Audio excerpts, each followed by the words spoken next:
Hi, everybody. This is Josh Becerra from Augurian. I have the pleasure to be interviewing Amber Christian today. Amber and I, we've known each other for a long time. I think we met probably 8 years ago. At the time, you were doing SAP consulting. Amber's had 20 plus years in tech, doing those SAP consultations and implementations like internationally, right? You got to go to Yes. really cool places all over the world.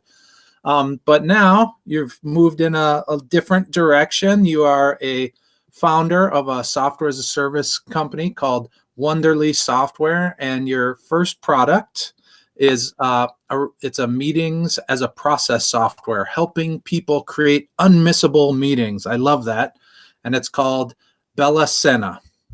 Mm-hmm. Cool. So thanks for being here, Amber. I really appreciate your time.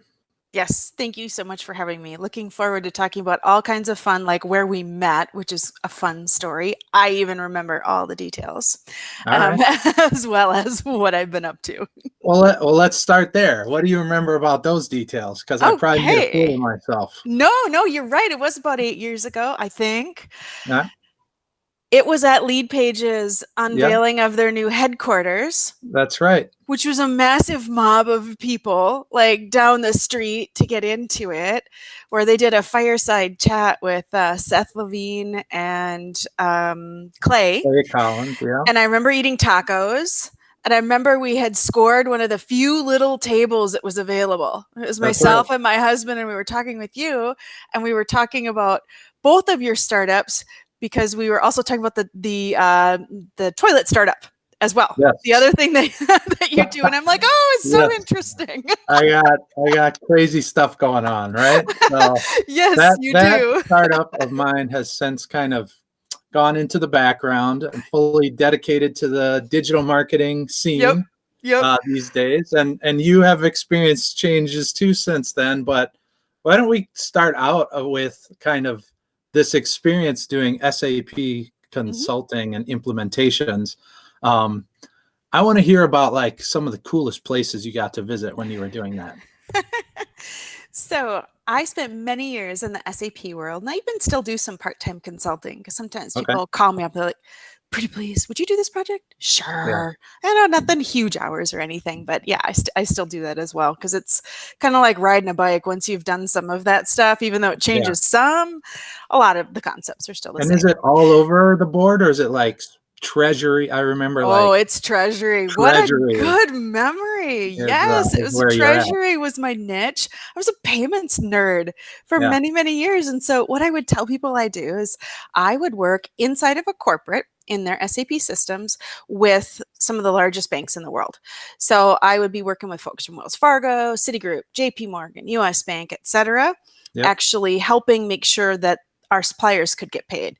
Payroll was getting paid. It was really all around payments technology. And I did that both in the US and then internationally. So I actually had done implementations for 65 countries, hadn't been on the ground in all of them, but I got 6 continents. I've actually visited 6 continents. I'm still missing Antarctica. So if any of your listeners ever hears about an implementation in Antarctica, I'm in. Sounds good. The penguins need SAP for sure. Absolutely. Now, coolest places I've been.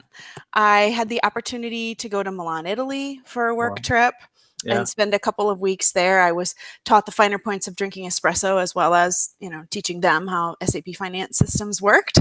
Cool. And probably the coolest experience is when I got to go to South Africa, though. I was a keynote speaker at a finance conference in South Africa, and that was a pretty incredible experience. And that was actually my first trip to Africa. So that one was also memorable.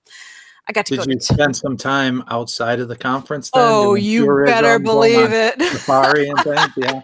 And my husband did not complain about that trip, because he came along. And so he was just a tourist the whole time, and we added on vacation. And so it was a very lovely experience. Yeah. And so I got to go to a lot of fun places, Brazil and Argentina as well, China and India. So it was a great way to travel the world on someone else's dime. Yeah, got it. That's awesome.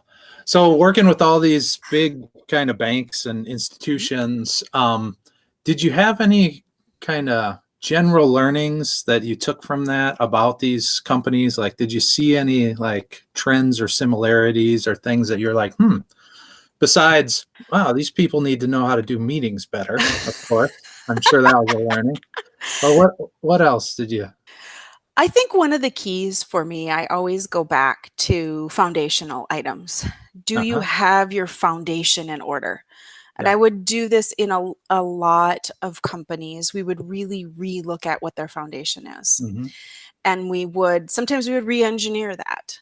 And the way I would describe it is a lot of the work that I had to do was akin to driving a freight train that is fully loaded on the tracks down. With gold bars. Yes. We're going all out. And my job was to figure out how to swap out train cars and keep the train on the rails. Yeah. Because that's really what we did, because we would have to swap out their technology and add new payments technology and things and not disrupt business. Yeah. So I had to get really good at looking at and thinking about what we were doing as in terms of integrated processes. And then thinking about, do we have foundational building blocks and do our processes integrate? I used to say, do they hang together? Is what I would say to people. And that was a key in company after company, is we always had to go back to, is your foundation right to do what you're trying to accomplish? And then can we actually integrate? Can we get there from here? Idea. Or do we have to add some things in order to allow us to get there from here? I like the metaphor, because even like with railroads, they spend a lot of time making sure that the tracks are well maintained, because you can't have that like foundation being, rickety or having problems where it can affect the whole train. So anyway, exactly. And you have to replace the tracks where things are kind of not quite working so well, or the sections where they're not quite working so well. And sometimes you might have to route around it and take some detours around it that are a little more manual or cross a little more distance while you fix that section of track that isn't quite the way you wanted it to be. Yeah, we can just go down a big metaphor rabbit hole here. So you did that for many years, very successfully. So why the shift to software as a service? Like, what intrigued you about that? Yeah. Who goes from this to this, right? Yeah. Who goes from corporate Fortune 500 to saying, I'm going to go build software? I do crazy things like you, so don't worry. I get the shifting. But I'd be curious, what intrigued you about software? Yep. In my SAP career, people would always ask me, they said, gosh, you keep adding more and more countries. And they're like, wow, look at how many places you've been, how much you've done. They would say, when is it enough, Amber? And I would stare at them blankly, because I would have no idea what enough was. Yeah. I don't know. I didn't have a milestone I was trying to accomplish. I just didn't. And literally, I woke up one morning and I had this stray thought that was basically, it was, well, get ready. Something else is coming. You might not be doing this SAP thing forever. And I thought at the time it was a very disturbing, Josh. Yeah. It's like, what? No, I'm at the top of my game. I don't think whatever that was, go away. No. Right. Yeah. The subconscious was talking to you. Exactly. And I had no idea what that was going to look like, what that was going to mean, what that was going to be. I had no idea until several months later. I just had this kind of awakening about the challenges around meetings. And really, if our meetings are not functional, how much money does it actually cost us? Right. And that actually, to make them functional, there's a few things we need to do that some of us do, but most of us don't. Yeah. And that, what if we actually put that in software to help us run meetings better? Yeah. I didn't have the thought of building it, though. I went looking for it on the market. Right. Then I did the traditional, we stink technology. How come nobody's built this? I'm like, why can't I find this? And that was the next thought, which for me was a huge epiphany. I didn't have aspirations of being an entrepreneur to go build software. That was kind of a no. I don't do that. When people would ask me, well, how come you haven't? I don't do that. Yeah. I know my thing, and I know it really well, and it's working for me. Exactly. And I'm doing well. It's all good. I'm good here. But then the practicality was this problem, boy, it just kind of stuck in my craw. And I was like, I need to go do something about this. Yeah. And that was what was the genesis around making that enormous switch. Yeah. That is now Wonderly Software. Yes. Mm-hmm. And you talk about being Wonderly and like human-centered software. So I wanted to unpack those things a little bit. What do you mean when you say we should be Wonderly? Yes. So this idea of being Wonderly and human-centered design, one of the big things I learned in consulting was that as a consultant, one of the first things I had to do when I went into an organization is actually understand their pain points and what was important to them and really what they were trying to accomplish. Yeah. It can be really easy when we have a certain skill set within certain technology and a background to say, well, yeah, you just do it this way. And we apply that same pattern to people without taking a breath to understand what is that nuance to their organization. Maybe it's that their organizational structure is a little different. The reporting structures are a little different. How the work is split up is different. So therefore, it's a theme and variation of the solutions. And that when I was able to go into organizations and recognize that, we had much better odds of success. Right. Because we were really addressing the pain points, which helped give us better buy-in to making the types of changes we needed to make. So when it came time to build software, I said, well, what if I built software, taking those same ideas of talking with people, having conversations with them along the way in the journey so that we make sure we build the right product? Yeah. For a lot of founders, they say, okay, well, I'm going to go build my thing in my basement, or I'm going to go build it quietly because I'm afraid someone's going to steal it. So I build it all the way and then I go, hey, Josh, here, use this. Isn't this great? And you're like, what? Oh, well, that's not the problems I have with meetings. This is, what? Right. I can't, no. Yeah. And you need that customer development. You need to have that conversation with the customer before you actually get to building stuff. So you spend the time learning it. And you're like, well, it's missing all these things I need. And then they have to go back and rebuild it. And then they have to come back to you. And so it just sort of creates this iteration and this disruption because now you've spent all the time to learn the one way. So human-centered design is really about taking that journey with your customers, embedding feedback into your processes as you are building so that you make sure you're solving the right problems. Doesn't mean you can solve every problem, but you make sure you're solving the most important problems. Yeah, I really like that. Yeah. And what's been nice about it is people say, oh, okay, well, yeah, that's all nice. That's all well and good. Right. And well, it takes extra time. I'm in a hurry. I say the effect we've noticed since we've come to market is the customer support side and the user experience side of it. We tend to get feedback when we show the product. It's almost anticlimactic because people will say, oh, well, that makes sense. And they kind of pause with a confused look on their face. Like, that makes perfect sense. That's how I should do it every time. They're like, oh, okay. And they're like, but I thought it would be harder. Well, we talked to a lot of people along the way, right? Yeah. So we collected feedback from over 150 people in this 2-year journey between surveys, focus groups, interviews, etc. And over half were women as well. So it was super important for us to have a variety of perspectives included in what we were doing. Yeah.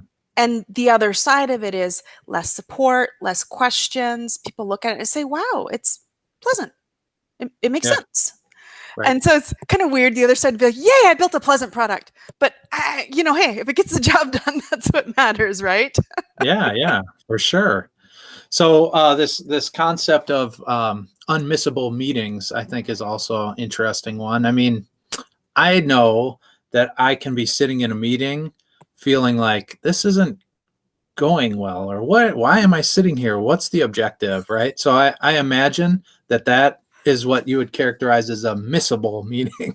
That's one correct. where I really don't need to be here. I don't think. I'm not adding any value. It's not adding any value to my work. But what characterizes then an unmissable meeting? One that I have to be at. Yes.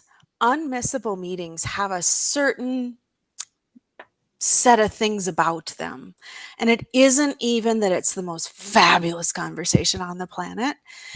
It's that we've covered the basics. We have a goal. We know why we're there. Yeah. If you're walking into a meeting and you can't say, what are we actually accomplishing with this meeting? That's a problem. Right. Because your time is very valuable. You have to look at it. You only have so much time and energy. So the first thing is having goals. Unmissable meetings also communicate expectations to you. Are you supposed to prepare something? Do you have a speaking role? You have materials you're supposed to prepare? So agendas are extremely helpful.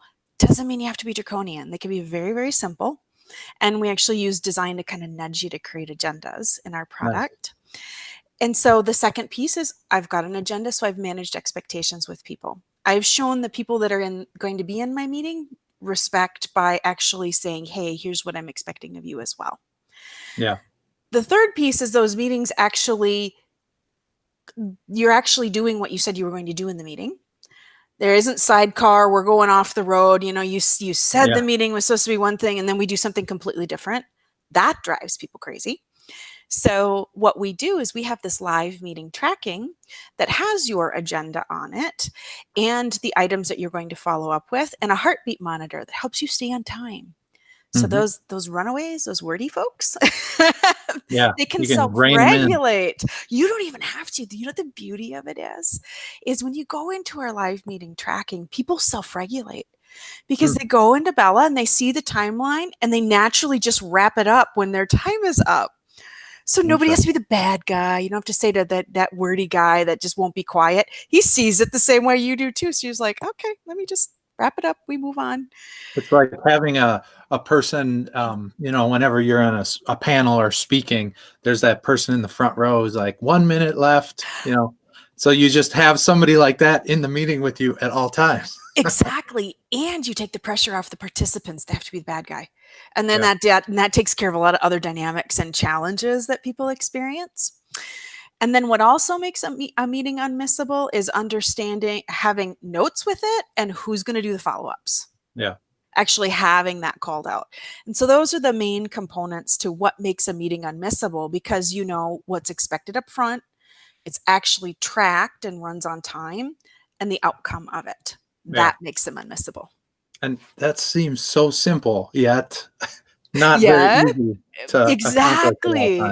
Exactly. And so we built in Bella is basically your little assistant that's helping you along on that process. Cool. She's helping you structure it. She's helping you track it. She's helping you manage it.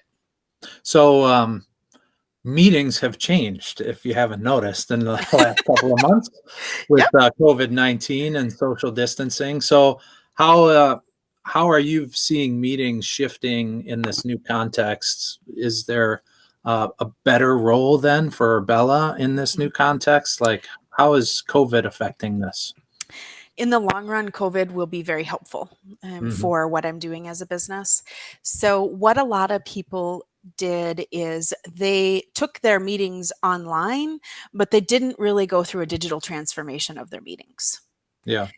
So what that means is, oh, well, I took those same old meetings that I didn't plan and I just stuck them on Zoom calls and I gave you Zoom fatigue or put them on Hangouts or Microsoft Teams or whatever. I didn't actually go back and address should we have them in the first place and the expectations with them. I think over time, what people are going to realize is those are just the rails, so to speak, but we actually have to address what it means to be successful in meeting. That's actually the next generation. That's how we stay productive as companies, is we actually have to take it to the next level because now we can't yell over the wall to someone about a meeting or whatever.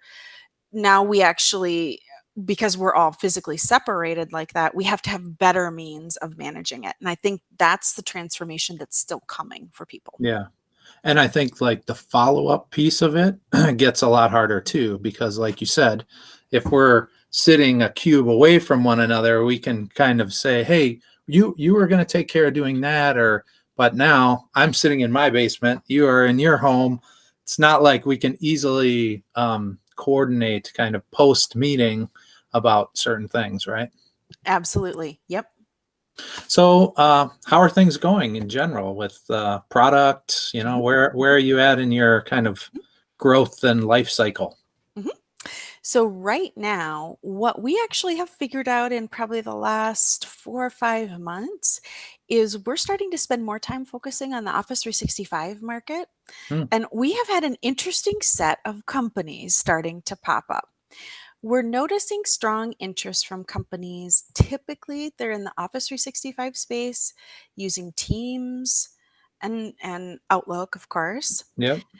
There are also a lot of cases self-implemented EOS shops. And that has been a very interesting pattern. So trying to figure out how to find self-implemented EOS firms has really been interesting. It's just something in common that we are noticing, that I think a lot of EOS folks are meeting nerds. And I say that proudly.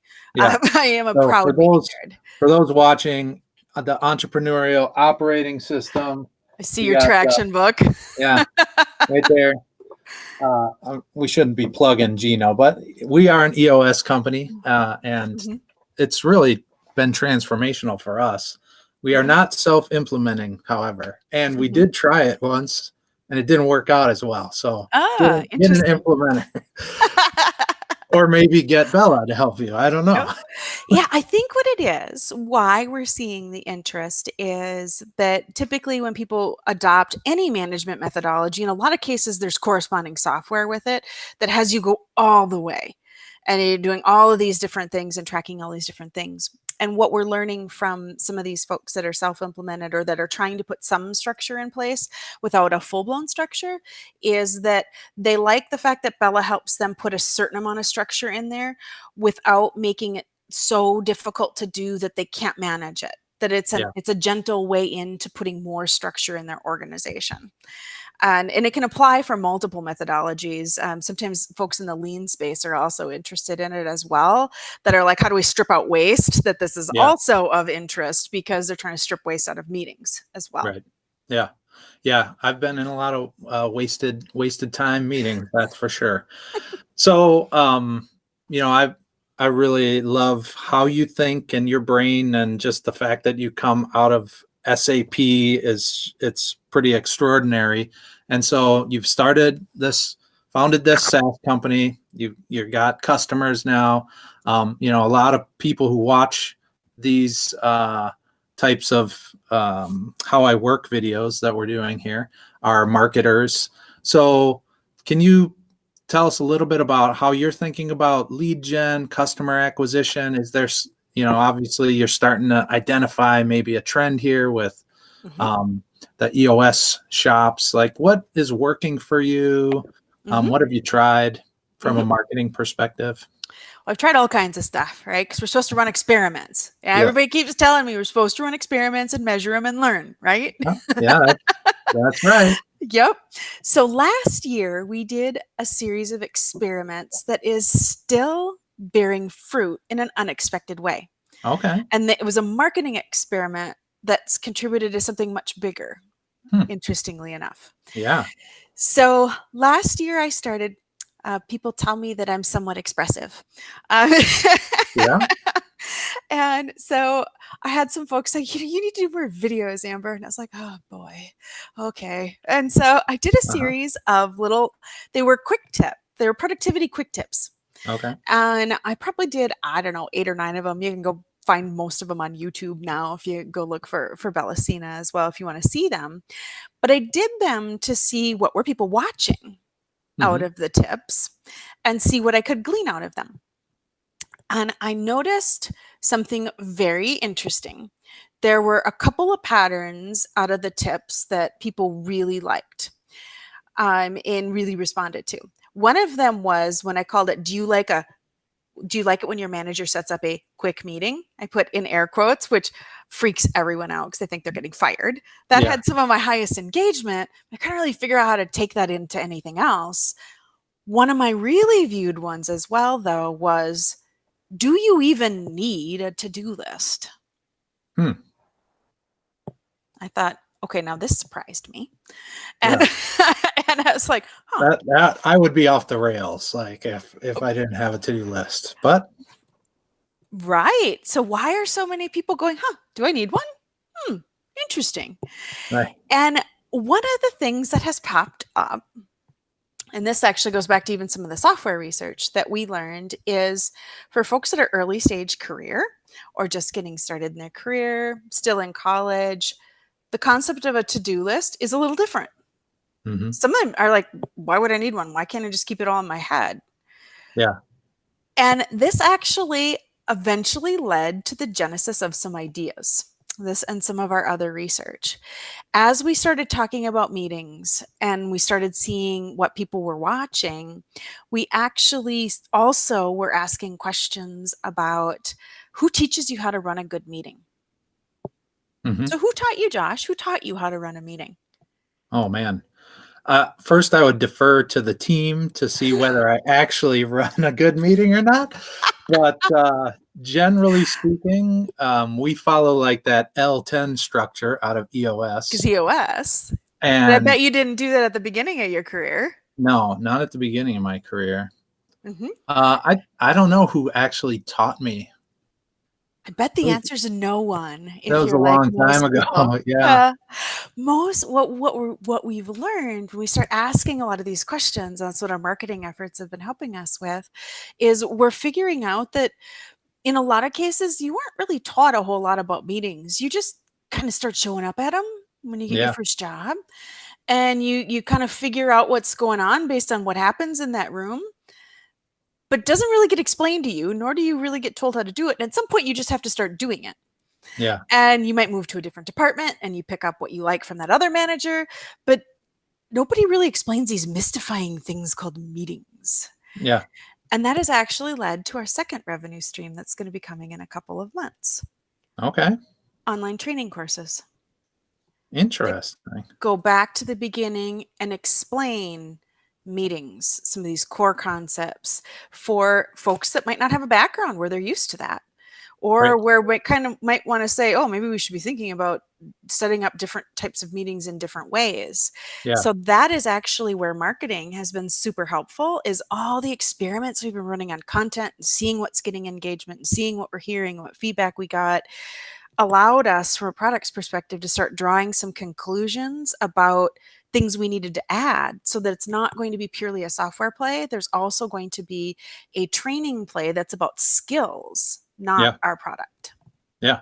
So all of this kind of came out of some of those insights that you started deriving from just early experimentation with video, with topics and things like that. That's really cool.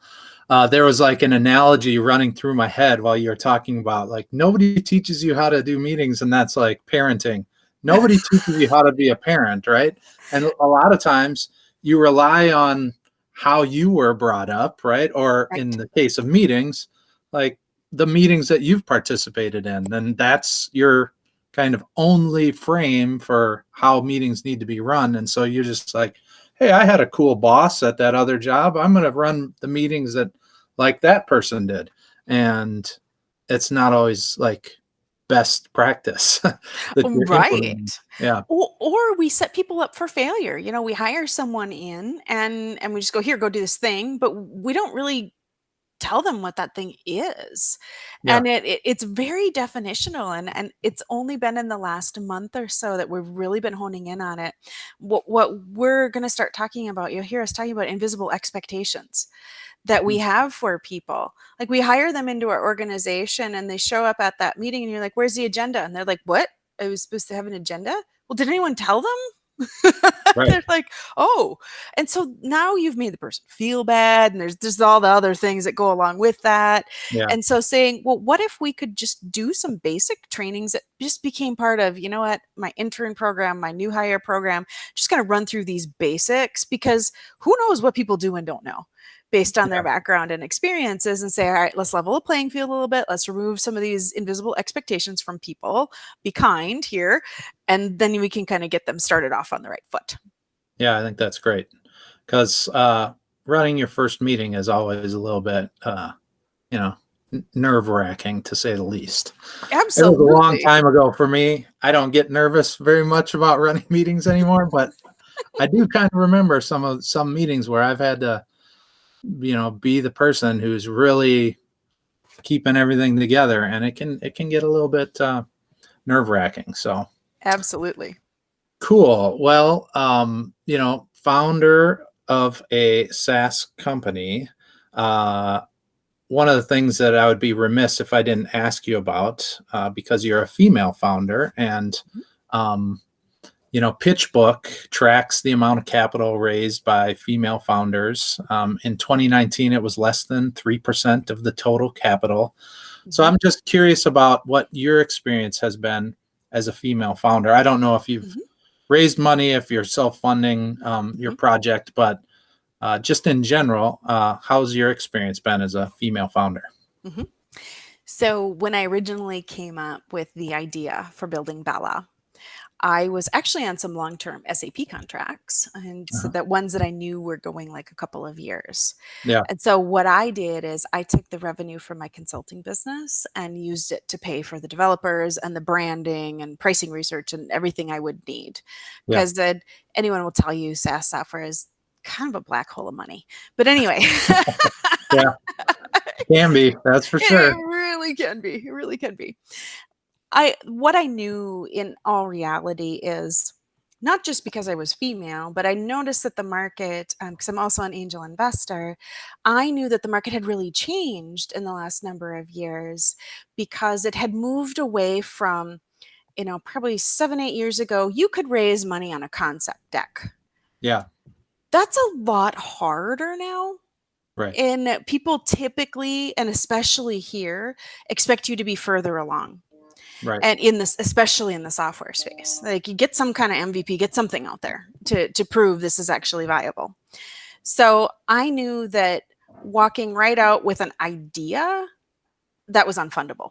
If we're just totally honest, we're in Minnesota. Right. But I was like, pre-revenue on a concept, female founder. Yeah, we just can smile and go, yeah, not going to happen. And and it's not being jaded or anything. It just is the reality of what the statistics, just like what you mentioned. I would say on the go forward basis, the really interesting decision, and I'm in the middle of it right now, is do I fundraise or not? Yeah. Competitors are starting to show up on the landscape. They are starting to figure out what I have figured out. Yeah. So the question is, do I fundraise because I need to beat them to the market and go faster? Yep. Do I fundraise in order to go faster? I'm on the fence right now. I'm literally working through that decision right now, trying to figure out, what are you going to do, Amber? At this point. That is a tough decision. I will say, in the water project that I was involved in, we also grappled with that, ended up having competitors that raised millions, tens of millions of dollars, and were able to accelerate beyond us. So I don't know if that's applicable in your case or not, but it definitely is. It really is. Speed does matter a lot of the time. So. Yes. And so that's the tough decision, the moment you actually decide, if you decide to fundraise and you decide to take outside capital, the decisions change, right? And you have different people and different stakeholders involved in things, and you just need to be ready for it. And so I want to make sure I just make an educated decision before I go that route. Yeah. And it doesn't mean you actually have to go the VC route. You can go the angel route. There's new alternate financing type things that are available. Yep. There are different ways to finance it. And so that's actually what I'm trying to figure out, what makes most sense for me right now on the go forward. So everyone will have to stay tuned. Like, what did you do? What did you do? I'll be excited to to hear more about that. Good luck. Those are tough decisions to make. So, so as a founder, there's, I'm sure, plenty of people out there who have an idea about a software as a service, or maybe it's just an idea, or maybe they're actually moving down the road and executing on their idea. Do you have any advice at all that you could share with people like that? One of the first things I would do, if you have this concept, this idea that you think needs to exist in the market, I would actually interview people in that target market to better understand the pain points they're experiencing. Yeah. So that you can understand and start to figure out, are they going to be willing to pay for your thing? Right. That's a really a big thing. And those interviews that you go back to may help you refine the idea, or slightly, it may help you identify markets, or what the really most important problems are. Because if you're actually going to start building something, one of the big problems I think all of us have is we try to build too much. Yeah. Feature creep. Yeah, we throw it all in, but then we can only deliver a third of it, and then it doesn't really quite meet its fruition. And so the interviews and those conversations that you go back to, we ask a lot of open-ended questions in them. They help you go back to the most important problems, so that as you're going to go forward, you make sure you're really solving the critical problems. So I would say engaging some of those early folks that you can gather feedback from is probably the most important thing you can do at an early stage. Yeah, that's great advice. I totally ascribe to like that 80-20 rule. That is like 80% of the value that somebody sees in your software and is willing to pay for is going to come from that 20% of that core feature set. And the rest you can build a little bit later. Absolutely. It's the hardest part is figuring out what's that nugget, what's the golden nugget, what is that core feature sets that will deliver that 80% of the value. So anyway, I think that's great advice. Cool.